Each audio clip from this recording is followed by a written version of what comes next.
The Week in Bible Prophecy, a Prophecy Watchers podcast.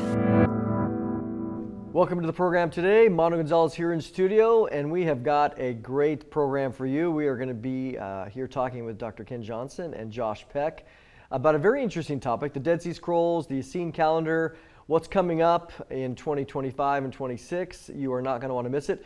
Before we go to these esteemed gentlemen, I want to remind everybody about our upcoming Colorado conference, which is going to be June 27th through the 29th in Colorado Springs. You can go to prophecywatchers.com and get all the information that you need there. Also want to remind you that if you can't join us in beautiful Colorado, that we are going to be live streaming the event. Again, you can get information there. We have a couple other events that I want to remind you about. I will be going to Greece on a Eastern Mediterranean cruise with Billy Crone and Tom Hughes and a few others. And we're going to be doing some prophecy talks and lectures on the ship, as well as seeing Athens and Corinth and other spots, basically a missionary tour of where Paul went. And so if you want information about that, that is going to be in October. Again, prophecywatchers.com. If you go to the events tab and just scroll down, you'll see places where you can find information to get about that special trip. It'll be fun. And one last thing, we are gearing up as well for a prophecy conference in Branson, Missouri. Yeah, it's going to be a great time, and you can find information on our website as well. So lots of things going on. As we know, the world is changing very fast, and prophecy conferences are a great way to stay not only informed, but also to hang out with others. I mean, really, that is one of the goals, is to fellowship with others who are like-minded. And thinking of like-minded, gentlemen, both of you, welcome. Thank you. How you doing? I remember, I took a class on Qumran in seminary, and so I've always loved the Dead Sea Scrolls. And so to sit here with you guys is great to talk about some of these things. And I think for our audience, maybe Josh, why don't you start with you for a second. Help our audience.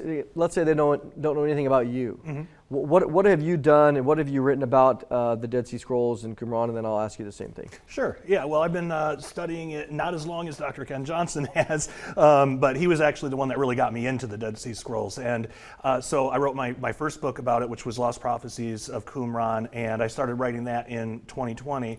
And now I just got the final draft done. I'm working on an updated and expanded version called Forgotten Prophecies of the Dead Sea Scrolls. And that one, it gets a lot more in-depth with some of the amazing prophecies, and also the history of the Essenes, who were the writers and keepers of the Dead Sea Scrolls. Not every Essene had anything to do with the writing. That was some of the scribes. But it gets into all that history, gets into prophecies that they had during their time, which they called the Age of Torah, and our time, which they actually called the Age of Grace, which is really phenomenal stuff. So I think people are going to get a lot out of awesome. That. Awesome. And Dr. Ken here, you've written certainly a lot about it. And what kind of got you into this? And then, of course, you kind of, I wouldn't call it a hobby. It's been your joy. Mm-hmm. Talk about what got you into it, and also kind of the breadth of what you've written.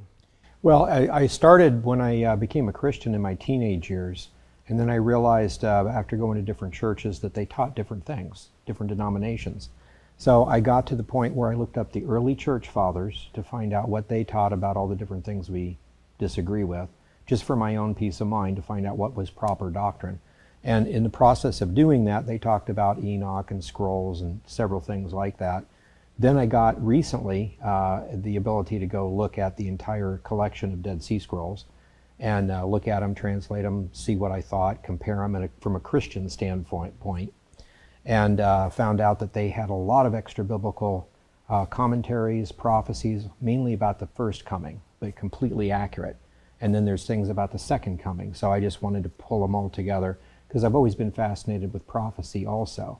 So that's why I do what I do. Mm-hmm. When you think about the Dead Sea Scrolls, originally began to be discovered in 1947, or right around the establishment of the State of Israel. Maybe let's talk about that. We know that, at least in the New Testament, we have the Pharisees, we have the Sadducees, we have the Herodians, we have the Zealots. You have these different political parties. And the New Testament does not mention this group known as the Essenes. And so where do we, Josh, tell us kind of, and get kind of go back and forth here. This will just be fun. Where do we learn about the Essenes at all? If not from the New Testament, where do we hear about them? Yeah, one of the first mentions that we get, if not the first mention, is in Josephus. And Essene is just a word that means healer. So we don't see that in the New Testament, but we see it in extra biblical works like Josephus and lots of other places. They're actually written about quite extensively, like in Hippolytus. Which actually, in my new book, I do include all of that as appendices. There's 8 appendices in the new book with all these ancient church fathers that talked about the Essenes and ancient historians and stuff. And now that's a good question though. Like in the New Testament, do you see a correlation, Ken, between if there was a group mentioned, who would the Essenes be? Would that be the scribes, or who do you think? The scribes were a different group, but generally they were referred to as just the Jews. And the interesting thing about that is when you actually go back and pull it all together, there are several Essenes in Scripture. Yeah. According to the church fathers and the Dead Sea Scrolls both. Simeon, who sacrificed, or not sacrificed, but circumcised our Lord, apparently was a teacher of the school of the prophets and therefore an Essene. They kept that whole order.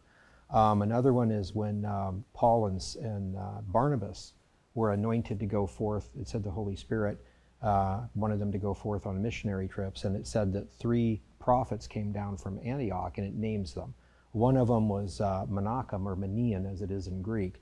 And we have his whole history of him being with the Essene order and actually leaving the Sanhedrin because of becoming a believer. And it's really fascinating to see that whole thing, all the history behind it. Was that the same individual that had that prophecy about Herod? Yes. Yeah. Yeah, that's him. So we'll talk about that. Don't leave the audience out. What prophecy of Herod? Talk about. Yeah. So there was an Essene named Menachem that had when Herod was basically a kid. He was a lot younger. We're talking about Herod the Great here. Yeah, yeah. He had this prophecy that he would be a great king, but then eventually become corrupt. Well, when Herod actually became king, he brought Menachem, to him and said, okay, well, what now? And how long is my reign going to last and all that? And he told him. And that was one of the amazing things about the Essenes is that they're recorded as having 100% perfect prophecy. And that's just one small example. But yeah, it's fascinating stuff. Yeah, and when you read in Acts, it talks about how this is Manian or Menachem, the one that was in Herod's household. So just to let you know, we're talking about the same guy. The fascinating part about that is it's not even really that hard. They're known to be prophets, but if you know the prophecies about the one that betrays the Christ is an Idumean. And then you're looking at Rome going, we tried Pharisees, that didn't work. We tried Sadducees, that didn't work. We're going back and forth. And so the next logical place might be one of these 5 guys. One's an Idumean. Well, that's him. I mean, it's pretty obvious. You can go back through and look at all these things and see how you could just figure it out almost after the prophecies are given. It's fascinating. So, and we know that the Josephus mentions that the Essenes were not just out in the desert. Right. They were all over. They were all over the place, and so I think he lists they numbered in the thousands. And so let's talk about that. We know as well, the first century, 100 BC. We see, even before that, the Maccabean revolt, and then we see all of the Hasmonean dynasty, and that connection that happens in this 100 years, basically 100 BC down to 0, if you want to say it that way. But let's talk about the time frame. The Essenes, in the sense of what do we know as it relates to their origination and their time frame and their extensive, even maybe a little bit of a history, how they rebelled against the Jerusalem, group. Talk about that. Okay. Go for it. Basically, their story is that Jews were Jews, and when we came back with Ezra, everybody believed in a Messiah, him dying for our sins. It's just basic 101 Judaism. Then cults rose up for different reasons and became known as Pharisees and Sadducees. Somehow the cults took over the government and then ousted them. There was even these targeted assassinations, and they had to go to Egypt for a while until the Daniel prophecy about Rome stepping in and creating a peace. And at that point, they were supposed to go back into Israel and prepare the way of the Messiah.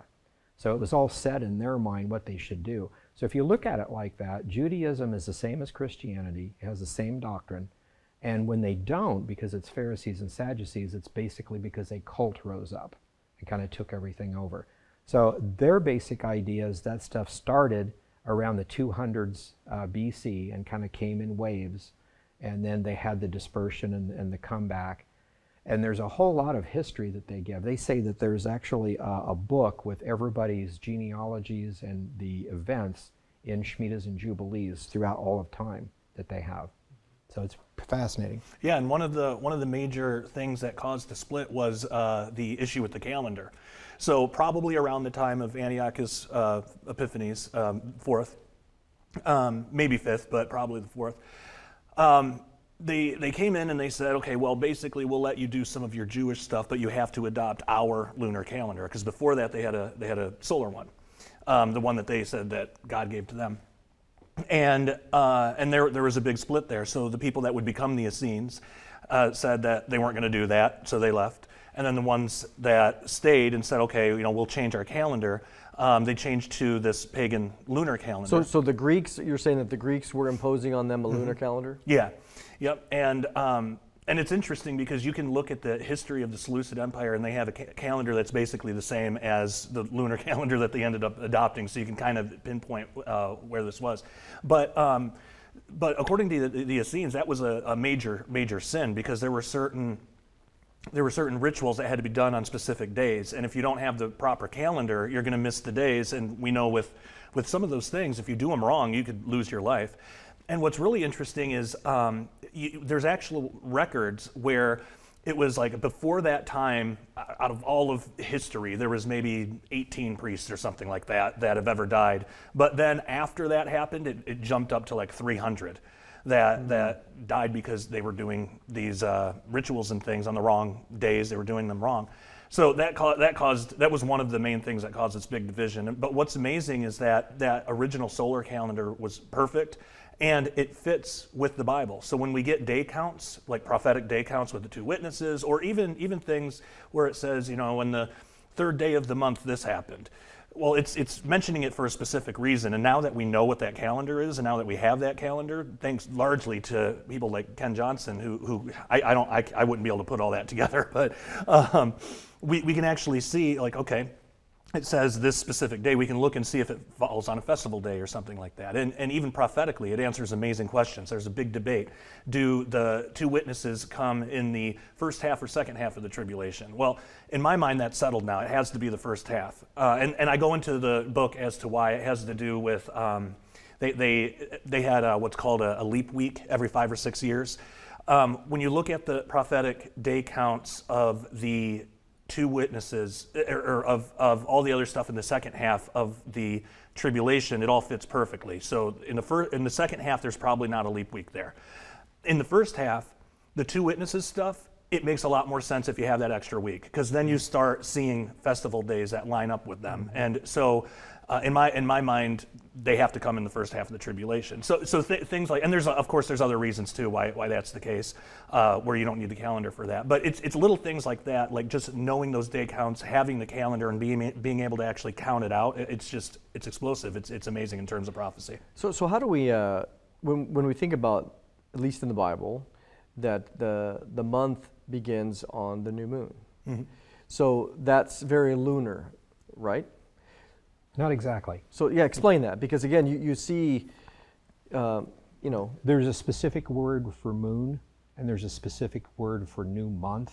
Mm-hmm. And if you're using a lunar calendar, it would be one and the same. Mm-hmm. But when you go through the scriptures in the Old Testament and the New Testament Greek, the Greek and the Hebrew both, it's actually a word for new month. So it doesn't really say new moon. So, yeah, Chodesh, right? I mean, mm-hmm. so you have, so that's very important, because again, here you have this. I would say, I don't know, maybe it's forced on the text that Chodesh is this idea of a new moon, mm-hmm. rather than a new month. Mm-hmm. Yeah, so it's really important that way. Along with what you were saying, one thing I thought was fascinating is we had the Yom Kippur War, and in 1973. And we just had the war started with Hamas last year. So when you look at the dates of when they start, it's not the same date on the Gregorian, the modern Jewish calendar, the Arabic calendar, or any other calendar. But on the Dead Sea Scroll calendar, it's the exact same day. And that's just one, and you could say that's a coincidence. But when you start seeing all those kind of coincidences, that's what makes it really interesting to look in the study of prophecy and other things. So let's talk about then the debate that's happening in the sense, we have the state of Israel. Here they are. What is it? Year 5784 or something like that, right? Whatever the year is, but yet that is based on a Pharisaical calendar. So let's talk about that. Let's talk about these two, for those that might not know anything about this. Like, well, yeah, but I know, I follow the Jews, I follow Israel, I'm a supporter of Israel, and that's fine. But their calendar says it's 5784 or whatever. But what's this idea with the Essene calendar? Let's talk about the differences there. Where did it originate from? This difference. The major place there's an ancient Pharisee document called the Seder Olam. It's a historical book. It dates from about 160 AD, and it talks about the fact that at one particular point, there was a rabbi named Yoshi that didn't want people to associate Daniel chapter 9 with the coming of Messiah.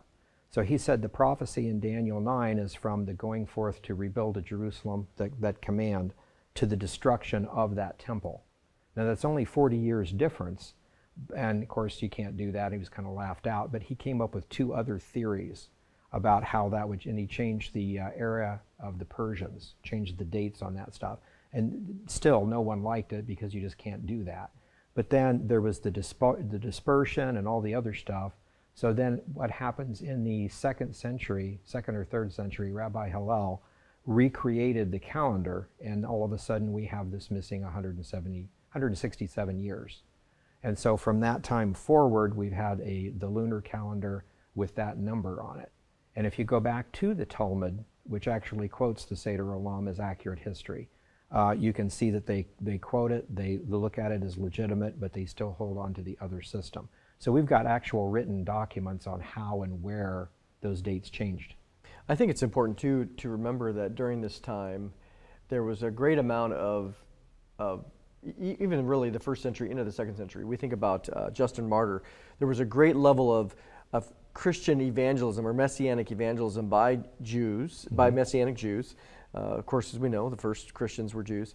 And so you have this history, and even Justin Martyr in his book, the second century, he's talking with Trypho the Jew, right? And he's having this discussion, and he's talking about Messianic prophecy. And so there was a lot of success as it relates to winning over people who were Jewish based on Messianic prophecy. And so you do see this rabbinic movement that ended up seeking to change even the text, the Masoretic text, as well as these others, in order to make it not possible for Jesus to be the Messiah. And so to think in terms of, it might have been, and I think it is true in ancient times, there was such for the scribes and others, the transcribers, who would copy these Hebrew texts. They were very serious and respectful. But later, when you have such success going on with Jesus being received and so obviously, right, fulfilling Messianic prophecy, that the early rabbis were like, again, after Jesus died in first, second century, we need to fix this. We need to change this. We need to limit the opportunity for Jesus to be seen as the Messiah. I mean, there's definitely so this comes into play then as it relates to the calendar issues. Oh yeah, for sure, and it's really interesting too, because going along with that, in academia, there's this big mystery, like what happened to the Essenes? They just disappeared and they left all of their scrolls behind. Well, one thing that, and this was something new that I learned that I didn't write about in the first book, but it's in the second book, is there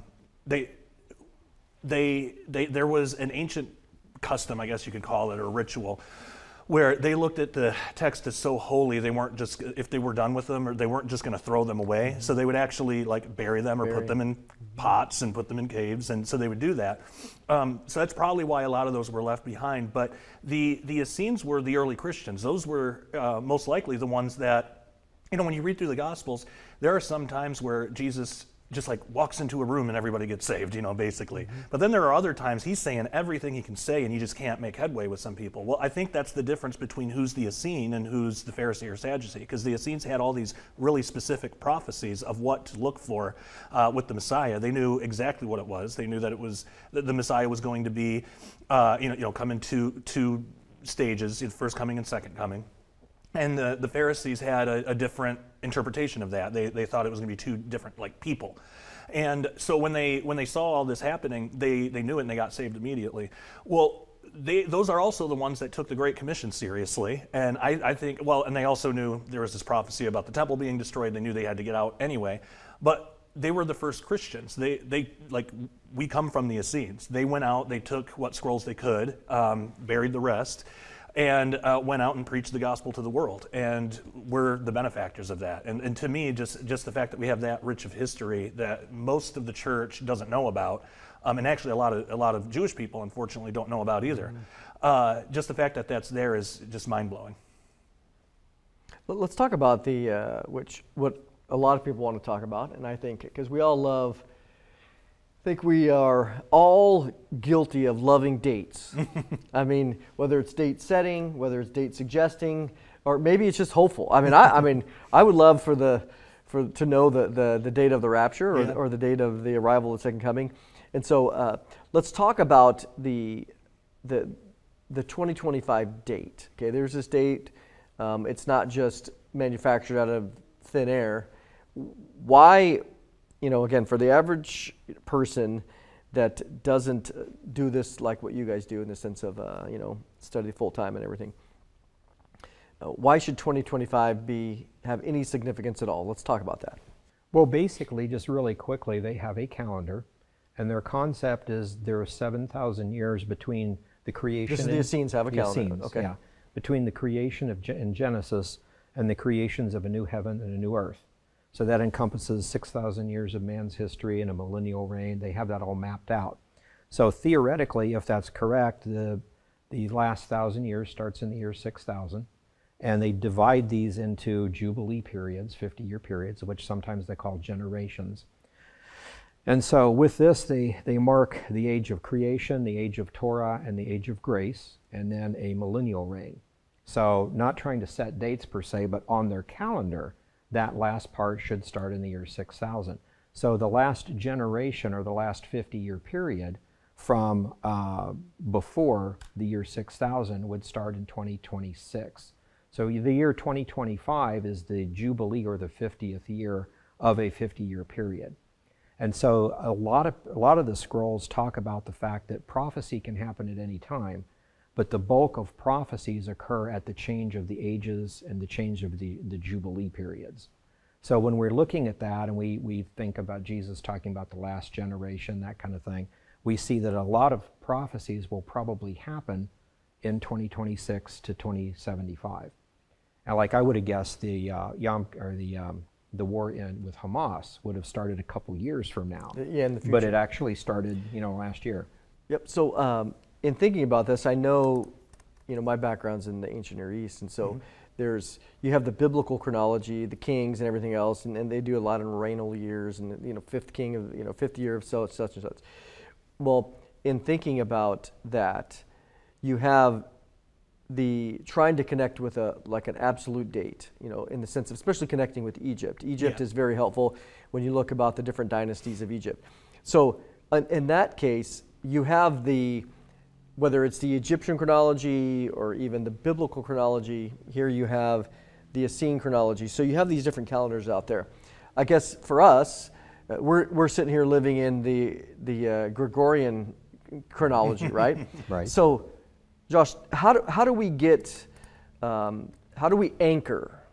How do you anchor the Essene calendar anywhere connected with the Gregorian calendar, which will allow us to understand why we're in 2025? Well, shouldn't 2,000 years been there? So where does it anchor at? Yeah, there are definitely differences, but Ken has actually developed a really wonderful free tool on a website called dsscalendar.org, where it superimposes the Essene calendar right onto our Gregorian calendar. So you could look at and it does it for year to month to day. We also do have a print version that he and I worked on together. If people are interested in that, if they want to hang it on their wall. But it's a free resource, and you can use that to see, like, okay, so today's, this date, what would that be on the Essene calendar? So that helps out a lot too. So then you don't have to do a bunch of math every single time you want to figure it out. And one thing that I wanted to mention too about the prophecies being in the last Jubilee, and the final Jubilee of the age of Torah, so their ages would be 2,000 years apiece, and then there's a final like Sabbath age that's only 1,000 years. We would call that the millennial reign of Christ. Well, at the last 50 years of the age of Torah, that was between 25 AD and 75 AD, according to our understanding of the count, or 76 AD. But it's in that time period.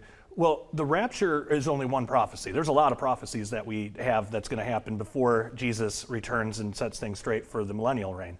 Well, when you think about that, 25 AD, Jesus came the first time probably around 29, 30 AD, somewhere around there. Starting his ministry. Yeah, starting his ministry. And then look at all of the prophecies that got fulfilled in a really short amount of time until he was killed in 32 AD in the indwelling of the Holy Spirit and all that. And then finally you get a few decades where things happen too until the destruction of the temple. But all of that really important stuff that sets the stage for the next age, they didn't have to wait till 75, 76 AD for that to occur. That happened pretty early in the final Jubilee of the Age of Torah. So while we can't put a specific date, we could say that, yeah, according to the Essene calendar, 2076 should be like the first day of like the new age, if their calendar is correct and if it continues the way that we think it's going to. But that doesn't mean that we have to wait all that time, or even 7 years before that necessarily,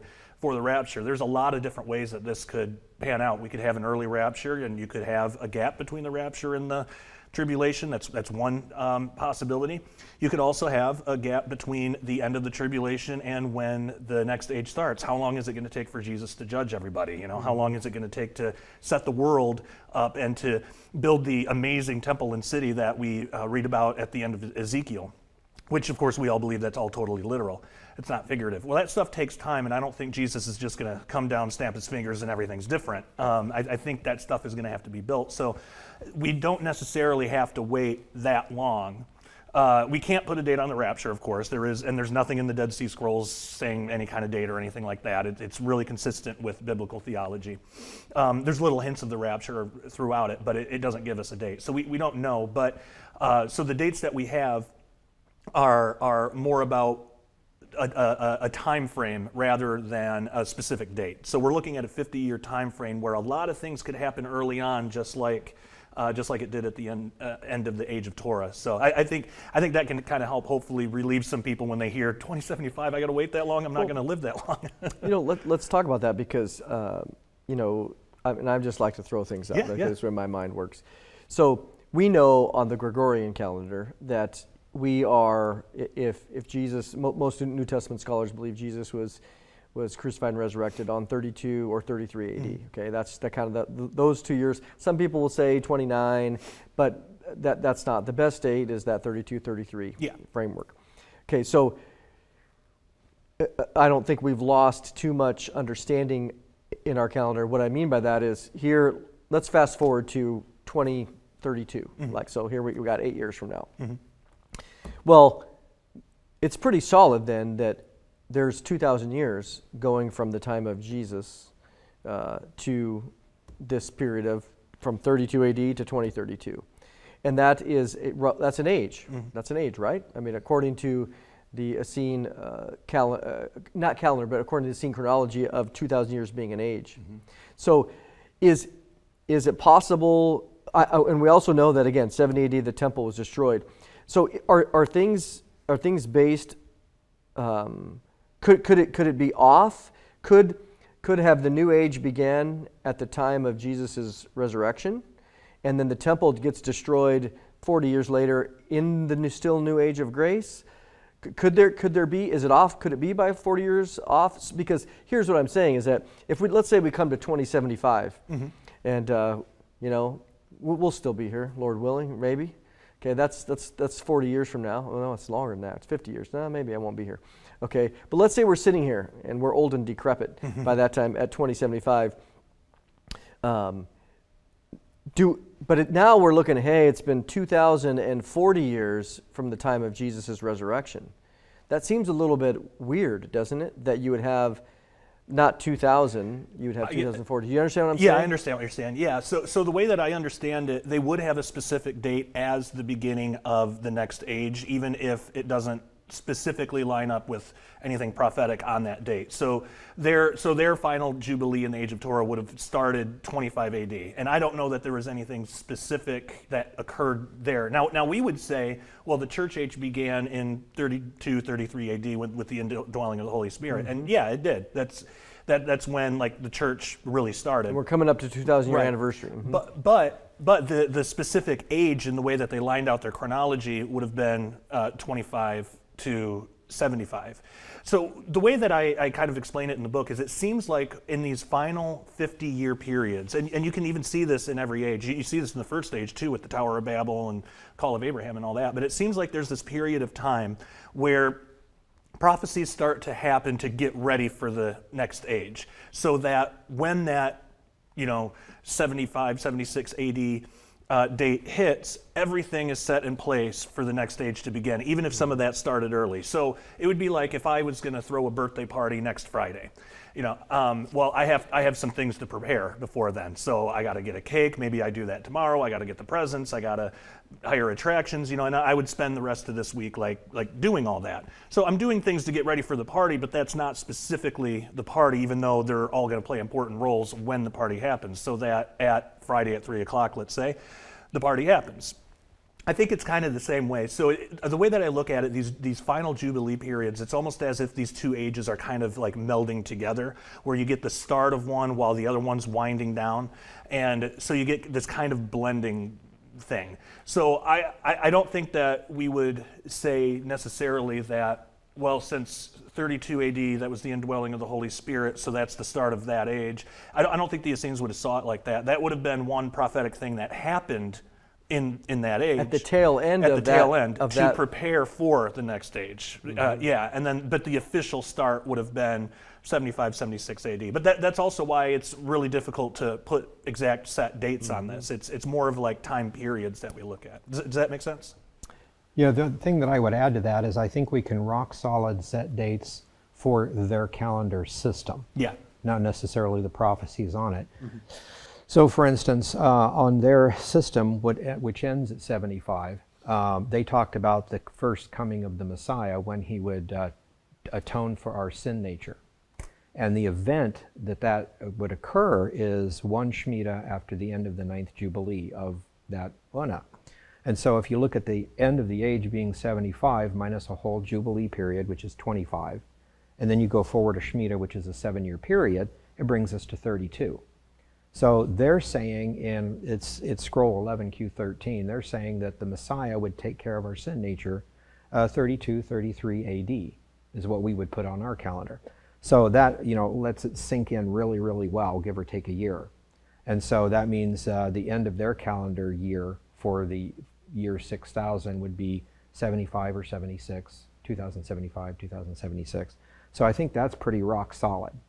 As far as the other prophecies, like he's saying, you've got Jesus being born, 30 years later dying, the church age starting several years later, the destruction of the Jerusalem temple 2 years later, the taking down of the Essene temple, and then the end of the age a couple of years later, and then several years later you got the Bar Kokhba rebellion, and when that finally ended, that pretty much ended everything, and then the great dispersion. So you've got a 150-year period there where all sorts of things happen as a group, kind of.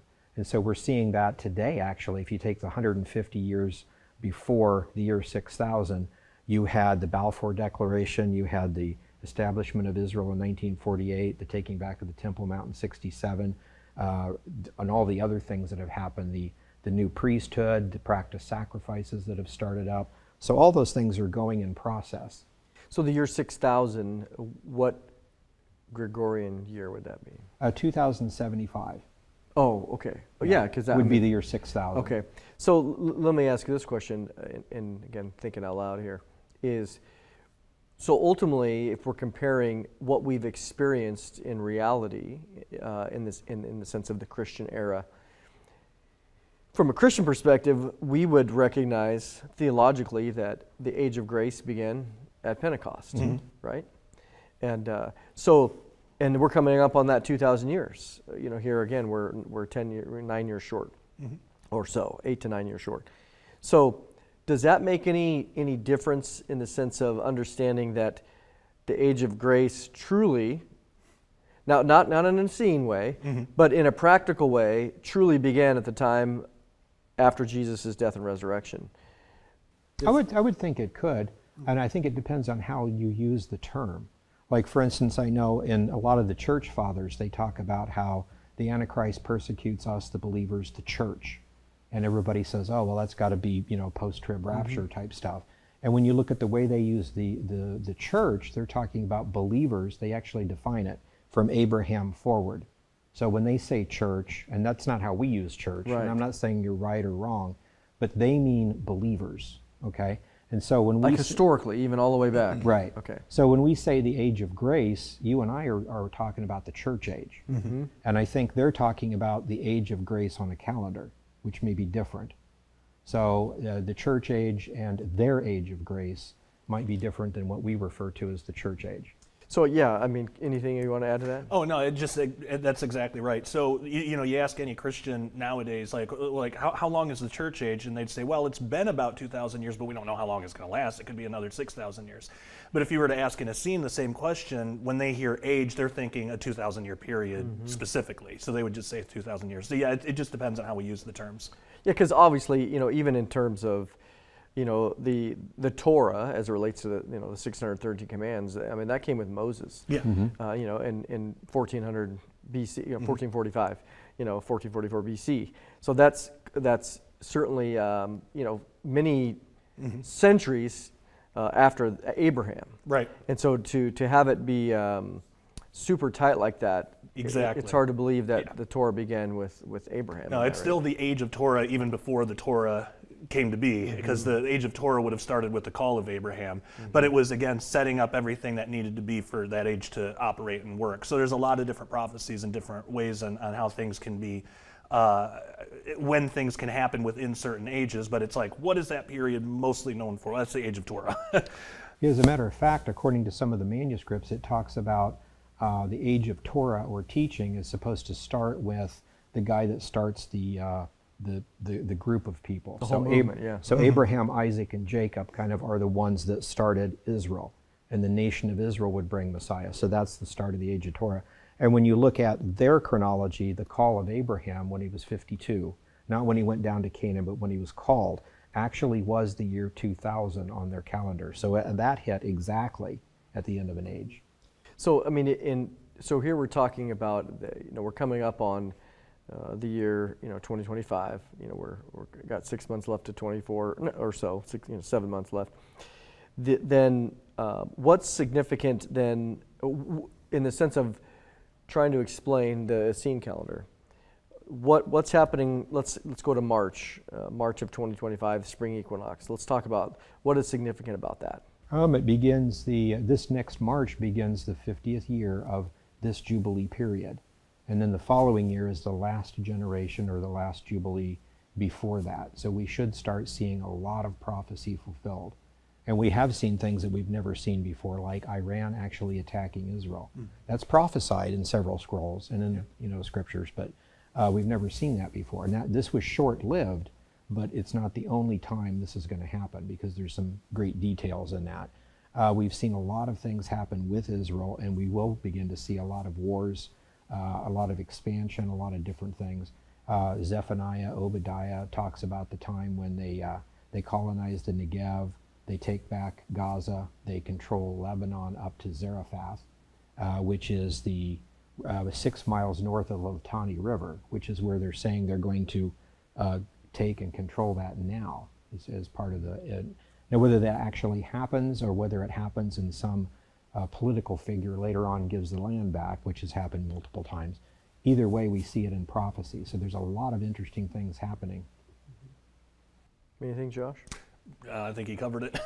So, I'm just going to, I know what all of you are thinking out there, and I'm going to be your advocate right now, okay? Now, I don't want to believe that we have until 2075, okay? Mm-hmm.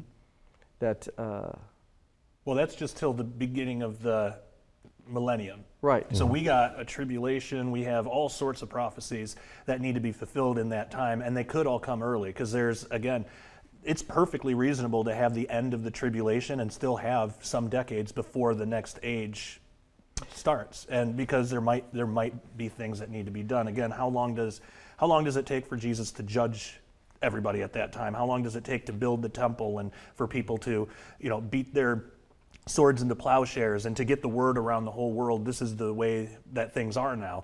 How long does it take to build that temple in that city? Well, you're talking like the millennial temple. Yeah, the millennial, that we read about in Ezekiel. Like, how long does all of that take? I don't think it's going to be the day that Jesus plants his feet on the ground, all of a sudden this stuff is miraculously just there. It could be, and I don't know for sure, again, because there's a lot of different ways this could play out, but it could be that takes time. And again, another option is you could have an early rapture and a later tribulation. And you could have, because the rapture isn't what starts the tribulation. It's the covenant, the signing of the confirmation of the covenant with many is what starts the tribulation. So there's a theory out there that it's possible you could have the rapture happen, and you could have years in between that and the tribulation. So that's a possibility as well. I'm like you. I don't want to believe that we have to wait until I'll be 90 years old. Yeah, right. if I make it that long. So there are different ways, and it might be that, but there are ways to look at it where there's nothing preventing the rapture from happening immediately today before we even finish this interview. There's nothing preventing that. And then you can still have all of those prophecies happen within that period and still have the calendar make sense. Or maybe Jesus was just literally, I'm going to cut the days short and we're not going to wait till 2075. So there's God can do whatever he wants. But I think the consistent view would be to look at 2075, 2076 to be the time where everything is put in place, everything is finished, where we can start the first day of the millennial reign. Everything's done. Temples built, cities built. Everybody knows the new rules.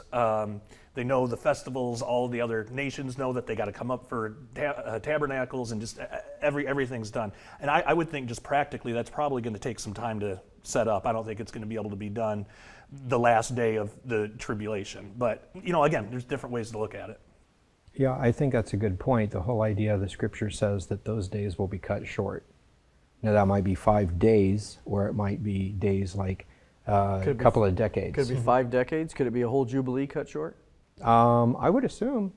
I wouldn't think it'd be a whole jubilee. Of course, if that's the case, the rapture should have happened a couple years ago. Yeah. Right. So no, right. I guess not. Because you start thinking about, again, I love, we're not date setting here, but it's fun to speculate, isn't it? Sure. I mean, Yeah.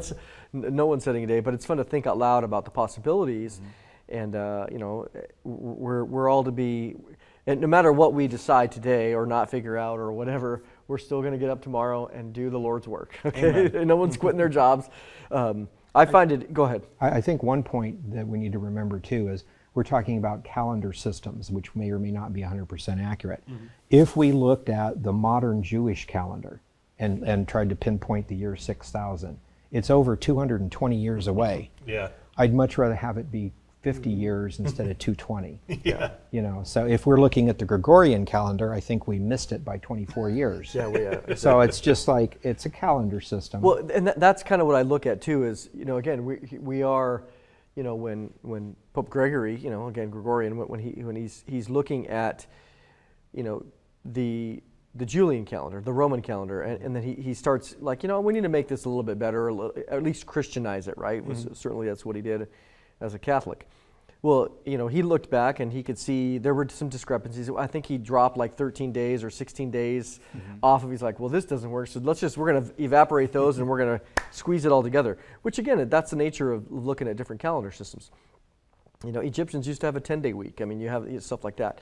So I think what I look at is, that's what I was leading up to.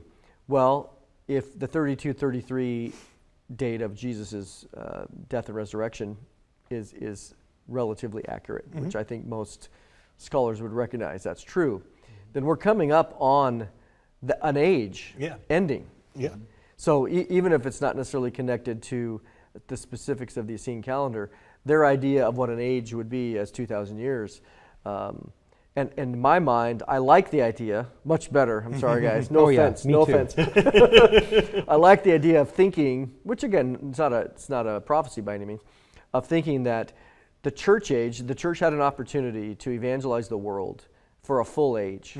And that would end roughly around 32 or 33 AD. Yeah, Jesus might come back in that year to finish what he started when, and there's still time for the tribulation before that. I mean, and if that's the case, man, the rapture should be coming up pretty soon. Because what I find fascinating is going back to some of the other stuff that you and I have talked before, Josh, about even Apophis, and thinking in terms not so much of the 2029 date but of the 2036 date. Yeah. Which I find interesting too, that, again, I don't think we could prove that Apophis arrives at 3.5 years into the tribulation to that level of specificity. But if we were to go with that as a theory, I know talking to you and Derek and even Tom was, then you subtract 3.5 years roughly, that brings you to the fall of 2025. Yeah, it does. So you think, oh, wow. But if we were to look at it differently in the sense of a 33 date or 32 with that 2036, in the middle of 2036, and you take 3.5 off of that, it brings you back. Works. It brings you back. If Apophis was to hit the earth, hypothetically in 2036, because even Neil deGrasse Tyson, I have a clip from him not too long ago where he describes that the 2029 arrival of Apophis. He said, he specifically, there's this keyhole, this is the language that we use, and if it comes through and it's supposed to come at under 20,000, around 20,000 miles near the surface of the earth in 2029.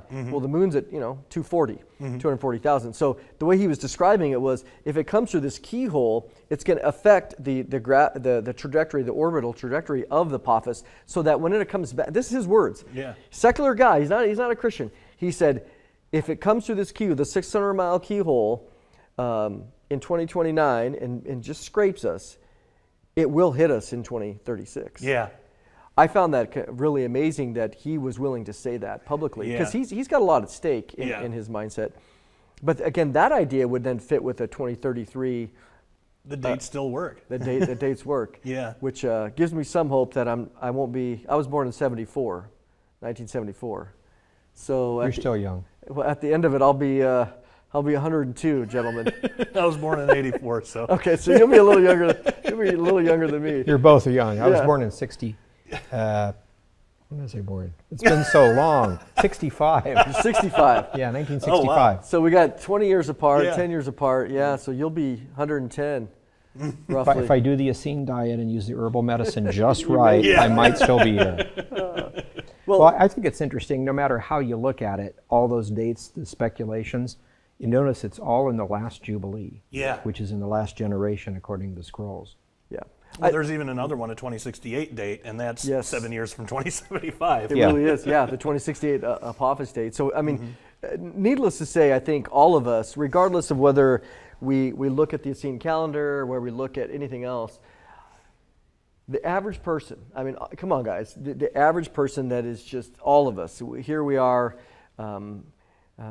thinking about the world. I think about and when I mean the average person, I'm thinking about, not in an academic sense. I don't really mean it that way. I just mean like my brothers or my sisters, the average American out there that's sitting there just living life and not necessarily focused on prophecy.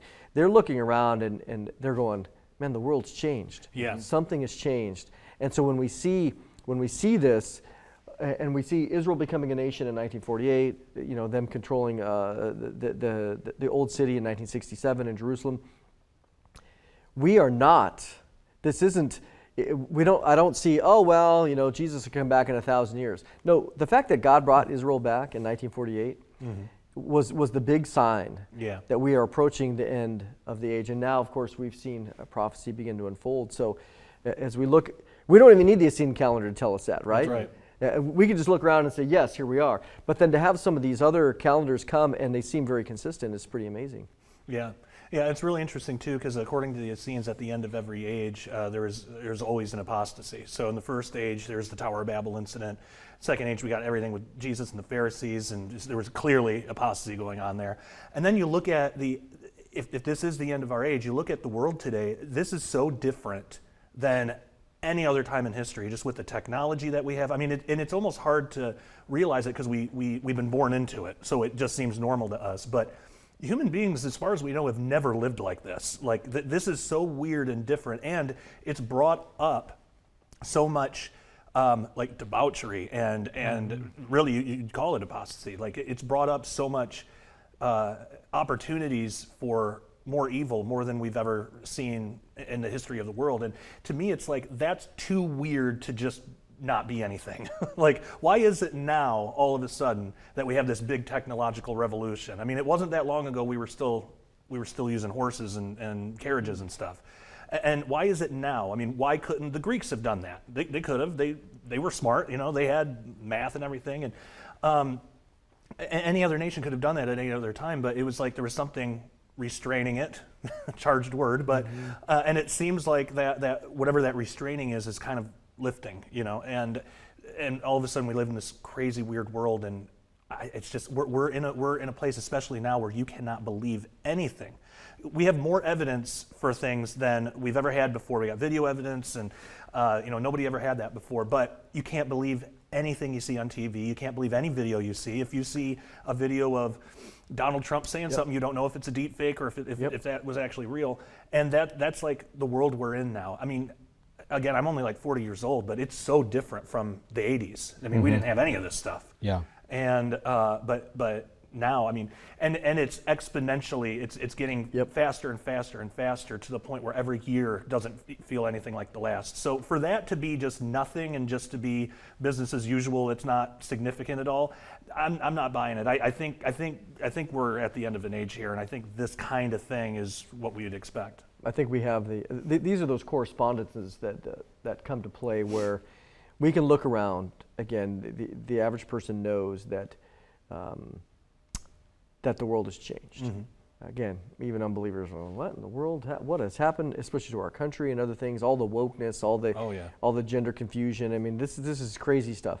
And then to have these other convergences of the calendars come into be. You know, if you want more information on it, certainly go to prophecywatchers.com, check out our bookstore. Both of these guys are on there, and we carry all of your material. Yeah, I should mention too, my new book, the super expanded version, 712 pages. It's going to be available at prophecywatchers.com. And again, I'm only a few days away from the launch. It could be by the time this airs, it might already be out. So people should check out prophecywatchers.com and keep checking every day, because it's going to be on there soon. Yeah, and we'll definitely come back and do a one-on-one interview for sure on that. And once I get my greedy little hands on it and to do it. And so, you know, both of you guys kind of share, in addition to, you know, obviously you've joined us here, which we're excited about. But where can people find out more information about what you're doing? Oh, sure. Well, my other website is dailyrenegade.com, and that's a place where I put all of my videos. I talk a lot about Dead Sea Scroll stuff, and then also like quantum physics, CERN, prophecy, anything related to prophecy I talk about. That's on dailyrenegade.com, and I'm also on YouTube, but I like using the website, because on the website I can say whatever I want. I don't have to deal with censorship issues. So there's that. I'm also on Facebook, and pretty much anywhere that people want to try to find me, they can find me there. But yeah, the main other website is dailyrenegade.com. Ken, how do people find you? I'm at BibleFacts.org. We do a live Monday teaching on YouTube, which is doing very well. And like you, I try to give out as much information I can, saying it the right way, so I won't get in any trouble. But we do have a private network at BibleFacts.org, so we can come there and speak freely and discuss things. So it's getting really interesting. Yeah, it really is. I know you just got a new book, and Ken has a new book, Ancient Prophecies from the Dead Sea Scrolls. You'll see more about that in other programs that we've already recorded. Any other projects you guys are working on? I mean, you guys are just, I always hate to say it's like, man, I just got done with this. But any other things in the works, Ken? Yeah, I'm doing a couple things. This is probably the last big effort of Dead Sea Scrolls, the prophetic part anyway. There's other things to look at. But now that I've got the Church Fathers and the Dead Sea Scrolls halfway straight in my mind, I want to put together a master prophecy book. Bible prophecy, Dead Sea Scroll prophecy, and others with some charts, photos, and stuff like that. And I think that would really open up how they coincide with each other. Yes. Okay. Mm-hmm. Yeah. Yeah, and so I'm going through all of my previous books, and I'm updating and expanding all of them because I write on a lot of different topics, all pretty much relating to prophecy. But I find it so fascinating. I keep up with this stuff and keep notes, and I've realized that like even the quantum physics books that I have out there, I have so much more information on that now. So I'm going to be, that's probably going to be my next project after this Forgotten Prophecies of the Dead Sea Scrolls book. I'm going to take everything that I've written about quantum physics, CERN, everything, compile it all together, add a bunch of new information that I've come up with in the years since, up to present day, and put out one expanded version of all that for people. And then you and I are working on a documentary together about the pre-trib rapture, and I'm really excited about that. So we're doing that, doing a lot of stuff here at Prophecy Watchers, and then as far as after that, the quantum physics CERN book, I don't know. We'll see. We'll see what the Lord has in store. Amen to that. Well, this has been great. I hope you've enjoyed our conversations. Again, remind you to join us. We're going to be in Colorado Springs here in June. Ask you to join us or join us through live stream. It'll be a great time. Lots of speakers coming up.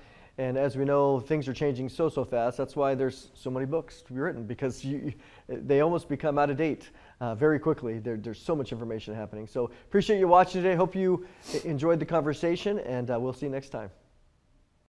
Greetings from the Prophecy Watchers podcast. I'm Karen, and I have a great suggestion that will put you on the path to be a Bible prophecy expert. Have you heard about our monthly magazine, The Prophecy Watcher? For a limited time, you can become a subscriber to either the print or the digital version of the magazine and receive 10 cutting-edge bonus DVDs. Just visit our website at prophecywatchers.com or click on the link in the description to see what God has planned for your future, straight from the pages of the Bible.